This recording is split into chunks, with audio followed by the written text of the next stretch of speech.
গত 2 দিন ধরে আপনাকে ধরার জন্য আমি কি না করেছি, আর আমাকে হেল্প করেছে বাংলাদেশের cyber crime team. And luckily আমি যখন আপনার অ্যাড্রেস খুঁজে আপনার বাসায় পৌঁছে যাই, আমি দেখতে পাই আপনার ওয়াইফ আর আপনার এই আদরের মেয়েটাকে। এই দেখো, আমার একটা হেল্প লাগতো। আপনি কি এই বাড়িতে থাকেন? না, আসলে আমি আমার স্বামীকে খুঁজতেছিলাম। আপনার হাজবেন্ডের অ্যাড্রেস কি আপনার কাছে নেই? উনি তো আমাকে বাড়ির ঠিকানা কখনো দেয়নি। শেষবার যেবার বাড়িতে গেছিল, ইমানি ব্যক্তি থেকে লুকিয়ে তার বাড়ির ঠিকানাটা রেখে দিয়েছিলাম। কি নাম আপনার হাজবেন্ডের? কামরুল হোসেন শুভ। কি করে আপনার হাজবেন্ড? আইটি ডিপার্টমেন্টে জব করে। অ্যাড্রেসটা দেখে আপনার সঠিক ঠিকানা এসছো। আমি এখান থেকে দাঁড়ান স্যার।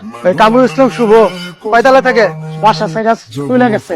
কোথায় গেছে কিছু বলছে? সে কখন যায় কখন আসে আমরা কেউ তা দেখতে পারি না। এমনও সময় আছে স্যার, সে 15 দিন ঘরের মধ্যে থাকে, আবার 15 দিন ঘরে বাইরে থাকে। এই কি বলতেছেন আপনি এগুলো? তারপর আপনার ওয়াইফকে সব ডিটেলস বললাম। তারপর আপনার ওয়াইফ আর মেয়েকে বাসায় এনে সযত্নে একটা রুমে আটকে রাখা হলো। ইনফ্যাক্ট আপনার ওয়াইফ আমাদেরকে অনেক হেল্প করেছে। আপনি আপনার হাত জোর করে অনুরোধ করতেছি, আমার স্বামীর কোনো ক্ষতি করেন না। আমি কথা দিচ্ছি আপনার স্বামী বড় কোনো ক্ষতি হবে না। আমি ওয়েট করছিলাম আপনার নেক্সট কলের জন্য। লাকিলি আপনি নিজে হেঁটে হেঁটে আমার বাসায় চলে আসেন। ওয়াও, কাজটা কিন্তু আমার জন্য আরো ইজি হয়ে গেল। আপনি যখন চিলো এক্সপ্রেস খেলছিলেন, তখন সাথে সাথে আমি আপনার ওয়াইফের রুমে চলে যাই। শোভা, আপনি কোথায়? তুমি নিজেকে বেঁধে ফেলো। আমি যা করছি ভালোর জন্য করছি। আর কপাল ভালো, আপনার সময় নিচ্ছিলাম। এই সময়টার অপেক্ষা করছিলাম কখন আমি আপনার একটা মুখোমুখি করব। শুভ, কেন এই কাজটা করলেন আপনি? আপনার বাবা এসব করিয়েছে আমাকে দিয়ে। কি বলছেন এসব? আমি কিছু বুঝতে পারছি না। আমি আপনার বাবার প্রতিষ্ঠিত কোম্পানিতে আইটি ডিপার্টমেন্টে ভালোই কাজ করছিলাম। আমার পিছু লাগে আমার 2 কলিগ। তখন আমার বাবা অসুস্থ হয়, ওনাকে গাজীপুর থেকে ঢাকায় নিয়ে আসি, হাসপাতালে ভর্তি করি। সে অপারেশনের জন্য 2 লাখ টাকা দরকার ছিল। আমার কাছে লাখখানেক টাকা ছিল। তারপর মনে হলো যে অফিস থেকে লোন নিব। পরদিন অফিসে যাই, গিয়ে দেখি অফিসের অবস্থা ভালো না। সার্ভারে কি যেন একটা প্রবলেমের কারণে অফিসের একটা বড় অঙ্কের টাকা লস হয়, আর সে দায় আমার উপর চাপিয়ে দেয় আমার কলিগরা।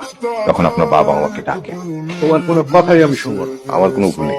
তারপরও তুমি বলছো তোমার ভুল নেই। স্যার, যেটা আমি করিনি সেটা আমি কেন স্বীকার করব? আমি তো সব প্রমাণ দেখালাম। এসব আমার বিরুদ্ধে ষড়যন্ত্র। তোমার ভেতরে অনেক দম্ভ। স্যার, আমি আমার কাজ নিয়ে কনফিডেন্ট, এটা সত্য। আমি এটা সাহস দেখাই, এছাড়া আর কিচ্ছু না। আপনি তাদের কথা শুনে আপনি নিজেও ভুল করছেন। তুমি ওর সাথে এভাবে কথা বলছো? তোমার সাহস তো কম না। Sir sorry, sorry. কাল থেকে তোমার এই অফিসে আসতে হবে না। তোমার পাওনা দিয়ে যা আছে আমি বলে দিচ্ছি, সব নিয়ে যাও। এসব কি বলছেন স্যার? আমি খুবই বিপদের মধ্যে দিয়ে যাচ্ছি স্যার, আর আপনি যা শুনছেন তা কিন্তু সত্য না স্যার। তোমাকে দেখলে তো মনে হয় না যে তুমি বিপদে আছো। স্যার প্লিজ স্যার, এমনটা করবেন না স্যার। চাকরিটা গেলে আমি আরো বিপদে পড়ে যাবো স্যার। শুভ, তোমাকে আমি যেতে বলছি। আমি রিকোয়েস্ট করছি স্যার। শুভ, যেতে বলেছি কিন্তু যাও।